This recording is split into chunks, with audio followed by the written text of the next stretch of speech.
Hey guys, Jake from Ramble On Studio here, member of Uppercut Deluxe Collective. Today, down at Barber Temple, we're going to do a skin fade side part on one of my regulars bend.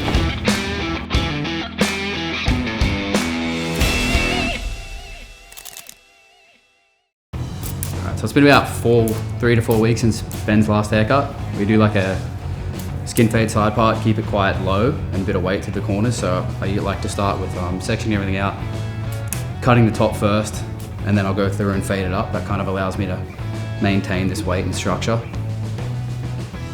So firstly, just doing like a basic kind of like horseshoe section, just like finding the part on this side, keeping it quite high in the back, so that way I can keep a lot of weight through the crown.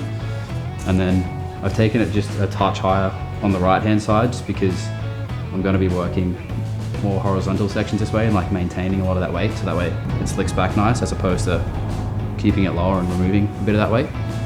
So, and then the next one I'm going to do is I'm going to just slightly disconnect the fringe, which is just going to allow it to sit back just that little bit easier. So just a like basic triangular section that I'll just clip up out of the way.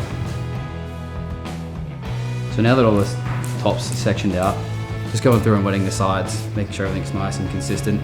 I'm going to start on the left hand side, right hand side, and then I'll join them together at the back.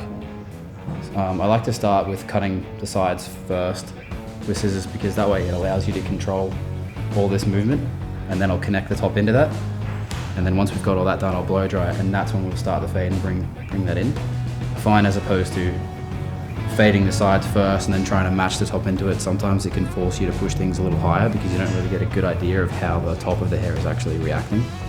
Alright, so first section is going to be starting just behind the arc here, from about the temple down, and this is going to be just a little one, just to start the shape.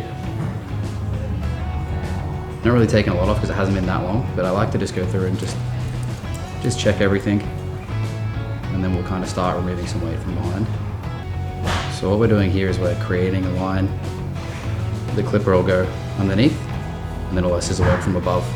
So we're kind of breaking this up into two sections. Comb it back every time, and then just bring everything down to that line.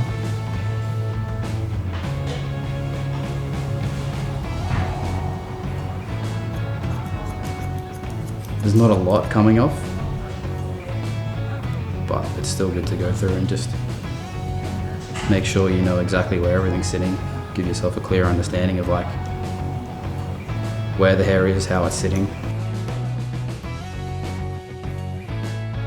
So as we come around, we're going to start changing the direction of our line, more from here, like there. So we're going to use our finger as kind of like the guide, and we're just kind of controlling everything above and below it, keeping nice even tension on the hair. So you can see now I've gone from more of a horizontal line to start going more diagonal. So as we kind of take our last section from this side, you can see everything's nice and consistent.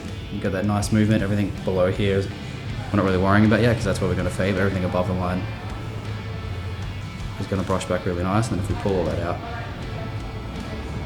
we can see we've controlled that a little bit. Just go through and cross check if there's any little discrepancies, but that's all sitting back quite nice now. Right, so now we're just going to repeat the process on the other side. Basically the same, just working from behind the arc. I'm not really taking a lot off either, but just going through. It's always good to, even if you don't think you need to take a lot off, just go through it, because it's going to give you a good indication of where everything's at, how everything's sitting.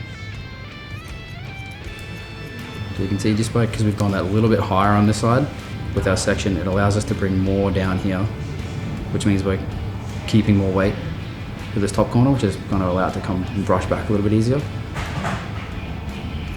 We want more weight on this side because this is where all the blend is sitting, whereas on the other side it's just a part, so we don't want to keep too much up top.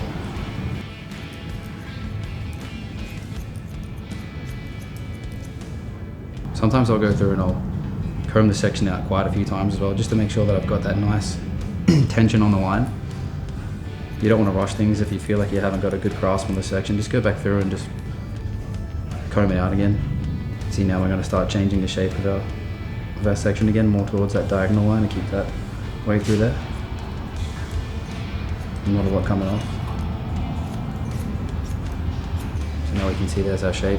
Everything below that is getting brushed, but then we sweep that back. So now we're going to start bringing the two sides together. So from here, as we go into the back, we're not going to go 1 into 2, 2 into 3, 3 into 4, and so on, as we did on the sides, where we keep that continuous sort of weight. We're actually going to bring 2 into 1, 3 into 1, and 4 into 1. What that's going to do is it's going to allow each section to stay and continue on the line, but also build up weight, but we're controlling the shape of it by bringing it back into our original one. Go back through, part it out again. 2 into 1. You can see we've maintained that weight, but as we go down and bring it closer to the scalp, that'll blend in nice. And then 3, back into 1. Not really any elevation either, just bringing it straight across. Make sure you have nice even tension on the hair.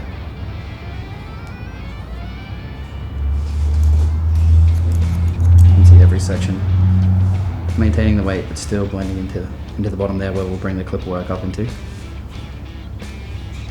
So everyone's fingers are obviously slightly different sizes, but I know for me, a 2 open is going to blend into the length of my finger on the scalp. So that's where I'm picturing everything coming up underneath. This is what we're going to use to fade, and this is everything we control above. For some people it's like a 3 open, I've even seen 1.5 open, but just figure out what guard works for you. And now that we have the left side done, the left side of the back, we're just going to repeat that process on the right hand side. Comb everything out, make sure you can see where your sections are going to be, but you can see on the left hand side there's you can see a natural weight line forming, but because he styles it back like this, that's all going to disappear. Alright, so now we're just going to repeat the process on the right hand side that we've done on the left hand side. Just that 2 into 1, 3 into 1, 4 into 1. You can see that by bringing each section into the previous, it's gradually getting longer, but it's also following that guide that we made, which is giving us that nice kind of like V shape in the back. So we'll just repeat that process on the right hand side, comb everything out, find the top of the guide, and then just work our way down the line.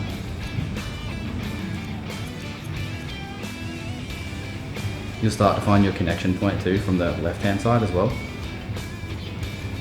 you can kind of just you're going from like point A to point B. It's a little bit easier once you've already done one side. Just comb it out again. Your next section. Just bringing 2 back to 1. If we lift it up there, you can see there's our guide.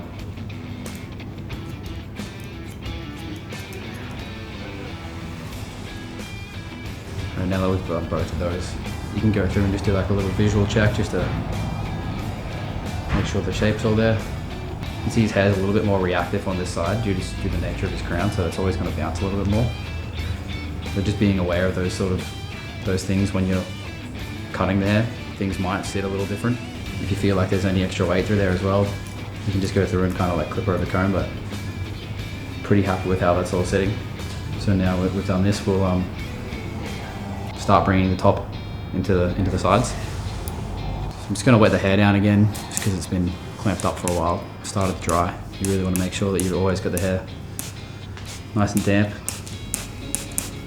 So instead of doing like a central profile guide, I'm going to work diagonal across the top of the head, because I want to maintain weight on the right hand side, but I want to reduce the weight on the left hand side. So I'm going to work vertical here and then horizontal here. So you can see we've kind of started in the middle of the crown, but instead of working straight down the middle of the head, it's just slightly on an angle. So from here we can actually find our guide from the back, and we want to work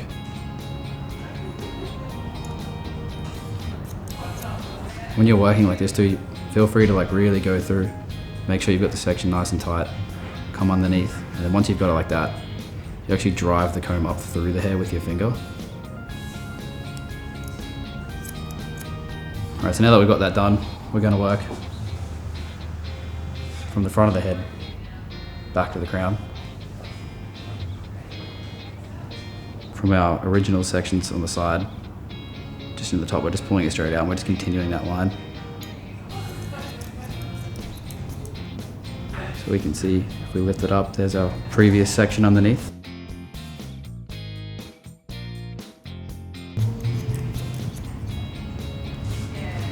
So if you struggle to get clean sections, you can kind of do like just kind of action with your middle finger and your thumb. You place your thumb where you want the section to end, middle finger where to start, and then you just put your comb in front of it and you just drag.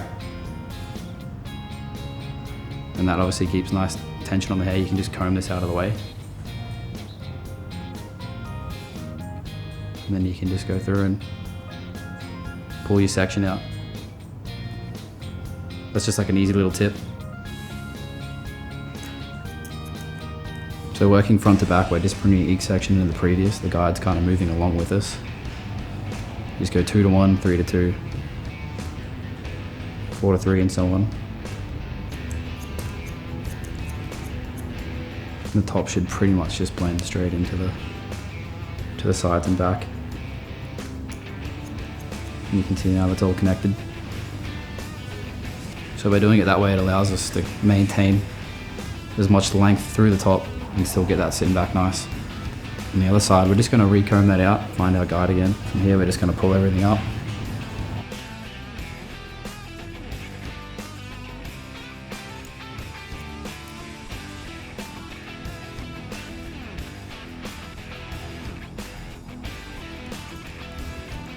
So what that's done is it's allowed us to maintain all this weight on this side that we're bringing over and sweeping back.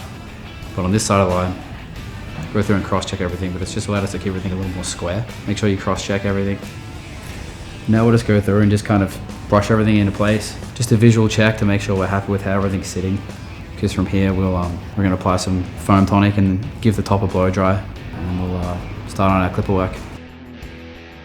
All right, for the next step, we're going to be using some Uppercut Deluxe Foam Tonic. This is a really great multi-purpose tool for us in the shop. For this step though, it's going to give us some heat protection for the blow dryer. It's got B vitamin, which is just good for hair health, doing the blow dryer as well, but also going to give us a light hold, which is just going to give us a visual cue of how the hair's sitting, how it's reacting, and then give us a good indication of what the haircut's going to look like at the end.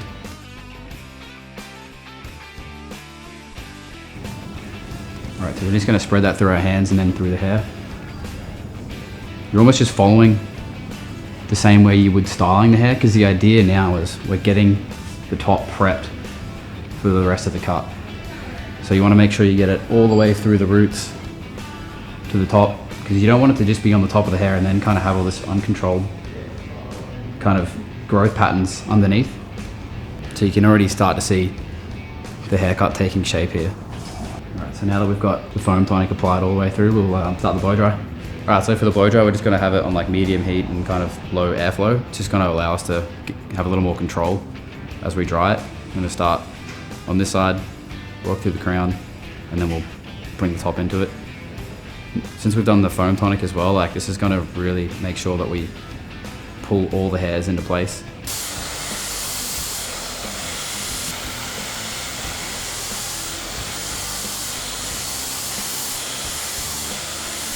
Alright, so we're just going to repeat the process on the next side. I like to use Uppercut's quiff roller because being that little bit smaller, you can really get in there and kind of like drive the blow dryer through the hair.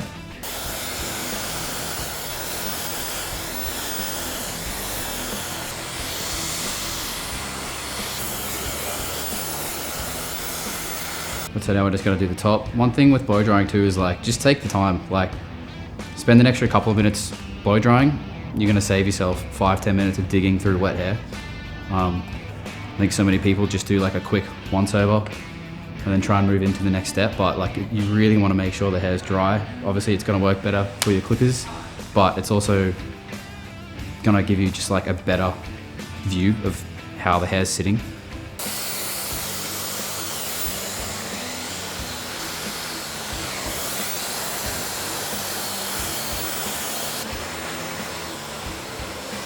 So before we get to the sides, I'm just going to look after the fringe.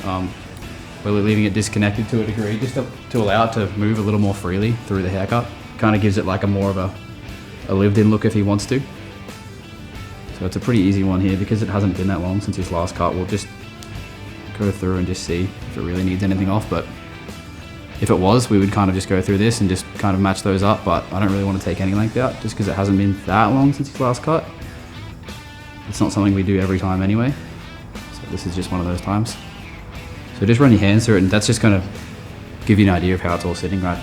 The whole idea of it being that disconnected is so if he wants to, he can kind of move around a little more. If you don't see anything that sits out of place, then you're good. Once we've done the sides, we'll go back through and kind of point cut, break everything up a little bit. I like to do that at the end because I can get a good picture of what I need to do and where I need to take weight out, where it needs a little bit of extra life. All right, so now that we've happy with all the sections we've done to the top, I'm just going to go through and just scissor over comb any little areas that I see are sitting just a little heavier or anything that sticks out.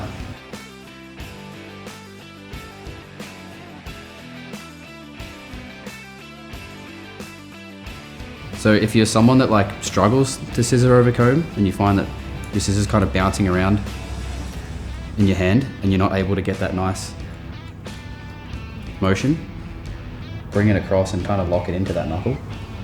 And that's going to allow you to have like good control over the blade while still having that dexterity within the thumb. Sometimes I even kind of like to bring it around. Alright, so now we're going to move into the clipper work using the Wild Senior. I like to use this for my bulk removal, but before every use of the clipper, I always like to oil it. I used to worry about over oiling, but an important thing to remember is like you need to keep the blades lubricated. So I always do like 5 points of contact on the blade. On this side, 3 across the top, and then 1 on this side.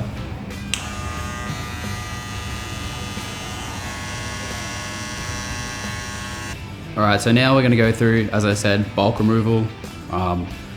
Talked about earlier, you have your line here working above and below. Now we're working on everything below the line. 2 guard open, I'm going to work underneath, and that's going to pretty much transition pretty smoothly into our scissor work, eliminating kind of any need to really dig with any sort of clipper over comb action. This is just kind of make it all pretty seamless and give you a nice really flush finish.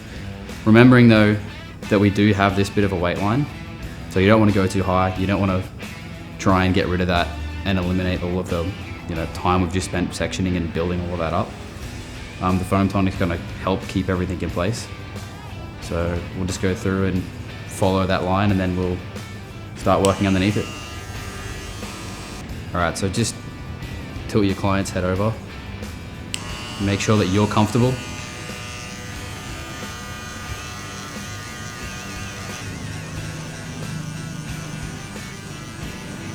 So as we come closer to the line, you're kind of doing like a scooping motion, which is just going to help flick and soften that blend. If that doesn't work for you, what you can also do is you can also kind of use this side of the guard, which is going to make it just that little bit longer, and then you can kind of just go through it and soften it up. Alright, so now we just got to repeat the process on the other side. Keeping in mind we're actually keeping more weight on this side of the head than the other, so really making sure we're working below that line.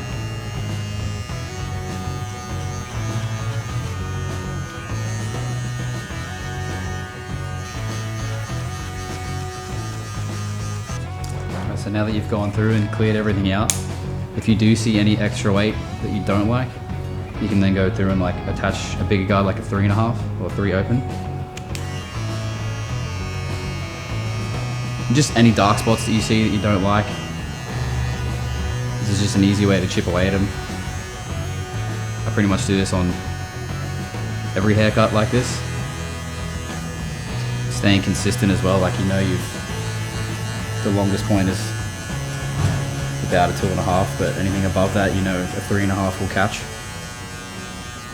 Alright, so now we're going to put in our first guideline, just using the 0 closed. So I'm not actually going to go over the ear.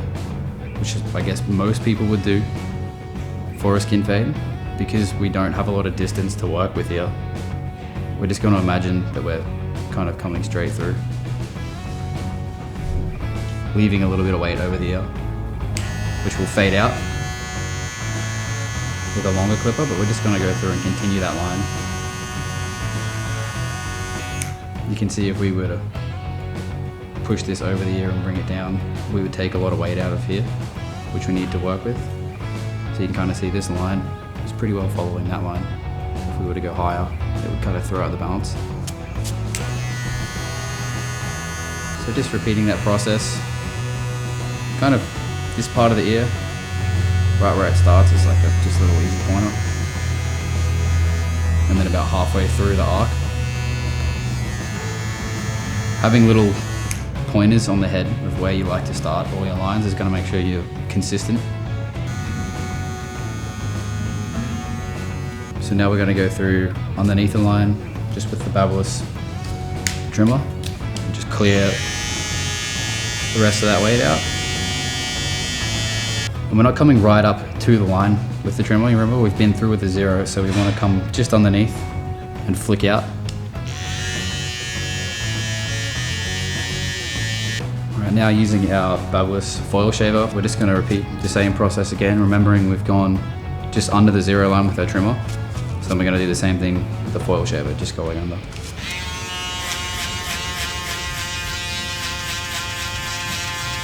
You can use the corner of your trimmer the same way you would with a clipper and just kind of flick out along there to make it blend in nice and smooth. Working in a smaller area here, so this is where we definitely will use just the corner of that front foil. So you can use your finger to kind of pull down on the skin here as well, because it is that smaller area. You can keep a bit more tension on it and kind of open it up a bit. Same as usual, repeat the process on the other side. Always remembering where your lines are, like work within it.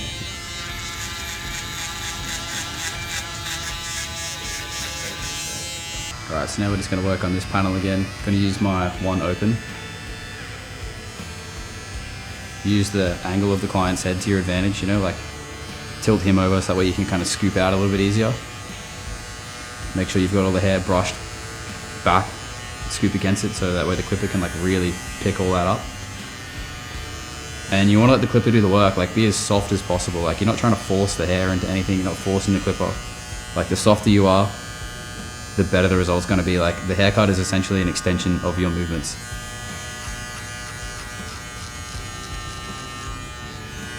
I'm kind of just using the corner of the clipper here.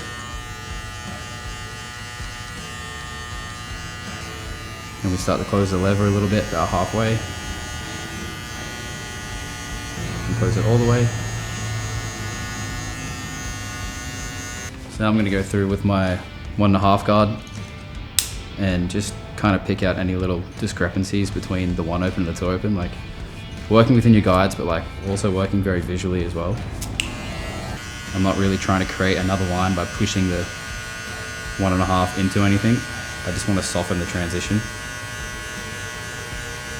So now I'm going to go through with my 0.5. I'm going to go with my 0.5 closed and just work along the line. I'm not really pushing up too high. And then slowly start to open it and work my way up.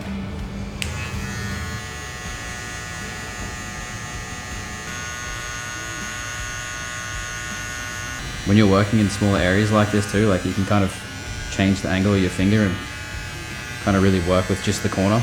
This kind of helps you get better control. Just working that line again with just the 0 open.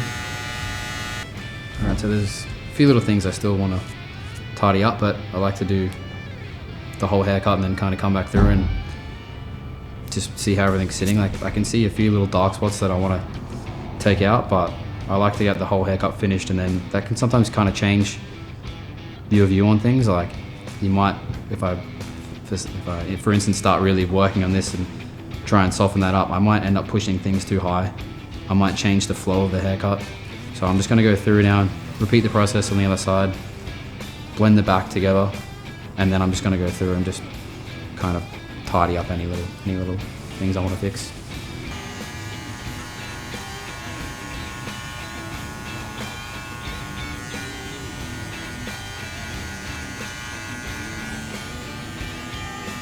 So for the back, I actually like to start with my half guard, because as opposed to working down, I like to just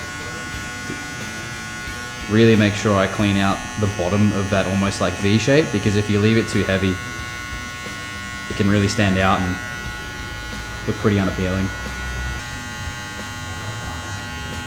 So really making sure we're being wary of where our lines are. I kind of like to look, if I tilt the person's head over, I kind of like to look kind of underneath and up through. You can kind of see how everything's kind of sitting. You know, use the light to your advantage.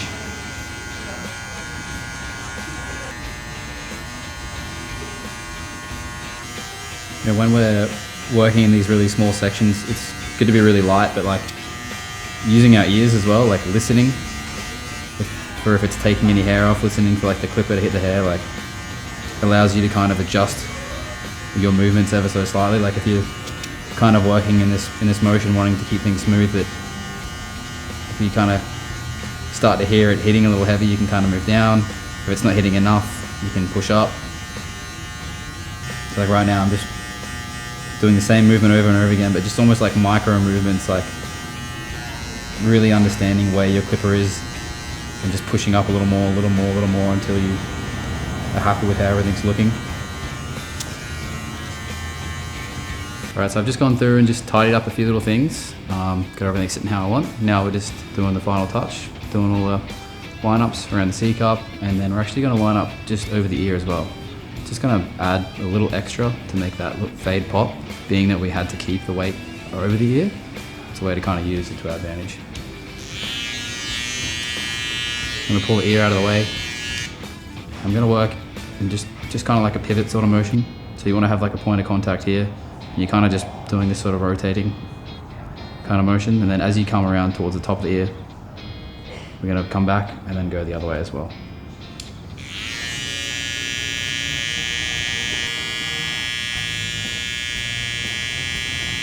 And just being really light with the clipper. It's going to give you the best result, and it's also going to stop you from leaving any redness on the client. Pulling that ear out of the way. And we're just tapping.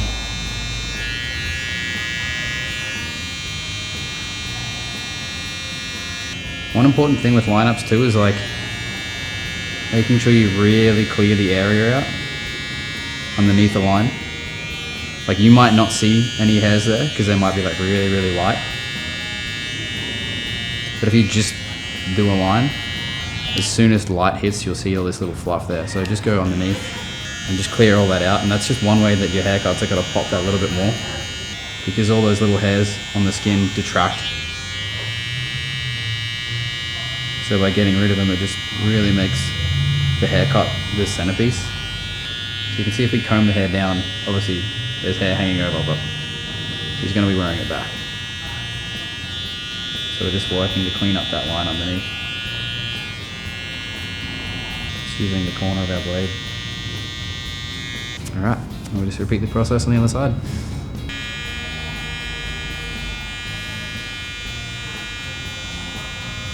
You see how it just adds just like a nice little feature to the haircut.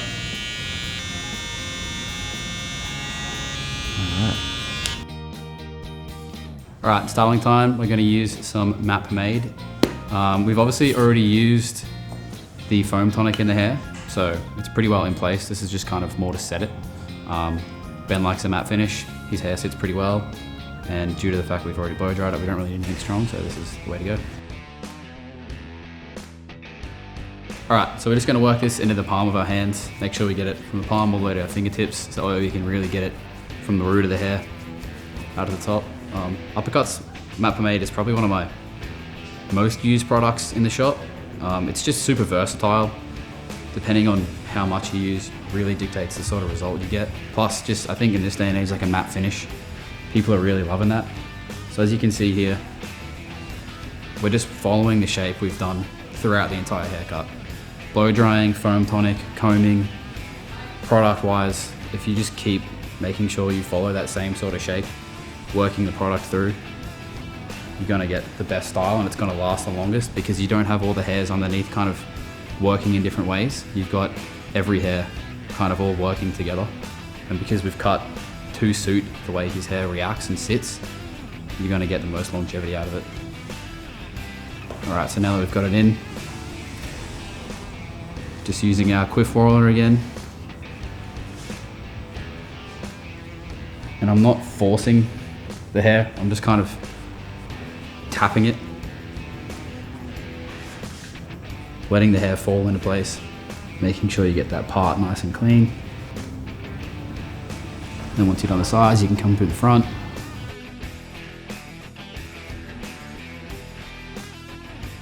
All right, we're going to use Uppercut's clear shave gel just for the back of the neck and the lineup, being transparent, make sure I can see exactly what I'm doing.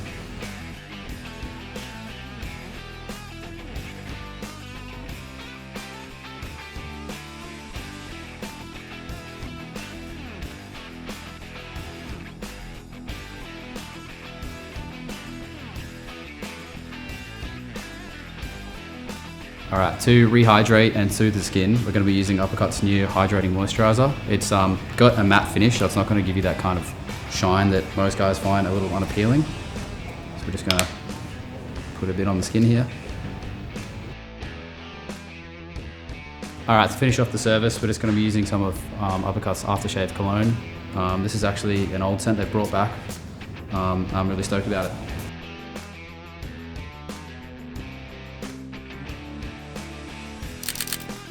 Thanks for watching, guys. Hope you've learned something and enjoyed the video.